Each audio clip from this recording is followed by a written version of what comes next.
That's it. I'm done. That was the worst game ever. I couldn't catch, I couldn't throw, I couldn't even hit.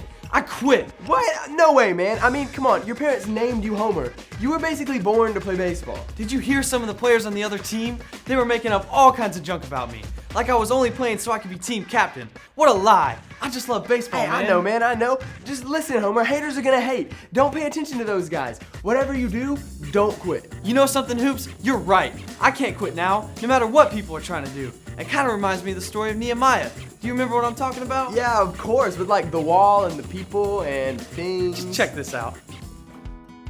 There was once a guy named Nehemiah. He lived in Babylon and worked as the king's helper. One day, a man from his hometown of Jerusalem came to see him. He had terrible news to share with Nehemiah. The wall surrounding Jerusalem, the one that protected them from enemy attacks, was in bad shape, and they needed his help. Nehemiah knew what he had to do, so he asked permission from the king to travel back to his home and help rebuild the wall. The king told him that he was good to go, so he packed up and went on his way. When Nehemiah arrived, he saw that the wall was in crumbles and that the people of Jerusalem were upset and scared. Nehemiah was glad he came to help, but knew he couldn't rebuild the wall alone. He encouraged everyone to work as a team to rebuild the wall together.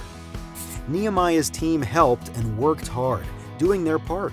But Jerusalem's enemies were not happy about this teamwork. They came up with a plan to stop this rebuild from happening and sent Nehemiah a message, asking if they could talk to him. Nehemiah didn't want to quit, so he sent them back a message saying, "Sorry guys, I'd love to sit and chat, but I'm super busy working with my team to rebuild this wall. Maybe next time." Those guys just wouldn't give up and sent Nehemiah 5 more messages and even threatened to spread lies about him. But each time Nehemiah replied the same way, letting them know that there was no way he was going to quit rebuilding the wall. His enemies realized this back and forth message thing wasn't going to work. This time they hired a guy to try to convince Nehemiah to stop rebuilding the wall. He told Nehemiah that people were trying to kill him and that the only way he would be safe was to go to the temple with him. Nehemiah realized that this guy had been sent by his enemies to scare him. Instead of giving up, Nehemiah kept working and praying to God. He also encouraged the rest of his team to do the same. Soon enough, the wall was finished, and in a record time, only 52 days. Things were tough for Nehemiah and his team, but they never quit. Instead, they worked together, and Jerusalem was again safe from their enemies.